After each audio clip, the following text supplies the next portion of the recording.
Parfois, Dieu va te mettre dans certaines situations ou va utiliser certaines personnes pour te traiter, pour te bousculer ou pour t'enseigner une leçon.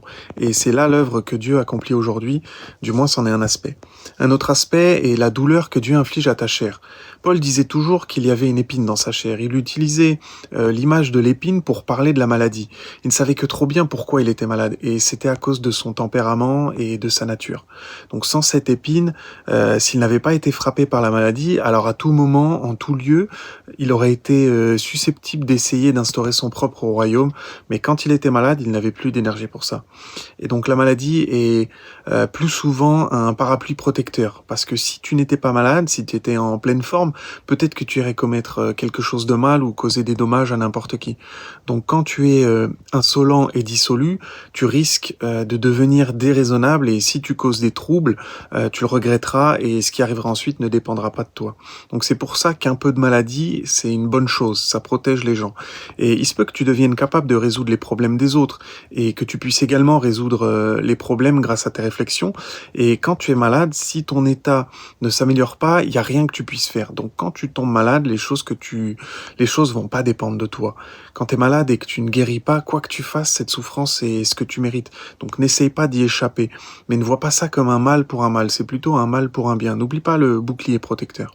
Et surtout l'important, c'est que tu dois prier, chercher et te soumettre. Et tu dois chercher quelles sont les intentions de Dieu au travers de cette maladie. En priant, tu pourrais dire: oh mon Dieu, je sais que je suis corrompu, que ma nature est mauvaise, que je suis susceptible de faire des choses qui seraient en rébellion contre toi et en opposition à toi, des choses qui te feraient souffrir et te feraient mal, et c'est donc une bonne chose que tu m'aies donné cette maladie, je dois m'y soumettre. Mais je te demande de m'éclairer, de me permettre de connaître ta volonté et de me faire comprendre ce que tu voudrais changer et perfectionner en moi. Je te demande seulement de me guider et de me permettre de comprendre la direction du chemin de la vie humaine et de me laisser comprendre cette vérité. Voilà un exemple de prière que tu peux utiliser tout le temps, même quand tu n'es pas malade. Donc n'hésite pas à sauvegarder la vidéo pour l'utiliser quand tu en as besoin et à la partager à quelqu'un qui a besoin de savoir comment gérer la maladie. Et donc vraiment, l'important c'est que tu dois chercher et prier. Ne sois pas négligent, ne te dis pas c'est rien, j'ai absolument pas offensé Dieu. Vraiment ne saute pas si facilement aux conclusions. Si Dieu est vraiment dans ton cœur, alors tu renonceras pas quoi qu'il arrive. Tu prieras et tu chercheras, tu saisiras la volonté de Dieu et dans tout ce qui va se produire. Et quand Dieu verra combien tu es obéissant, il te soulagera progressivement de ta peine et de ta douleur. Parce que Dieu sait ce qu'il fait et tu dois avoir confiance en son plan pour toi. Voilà.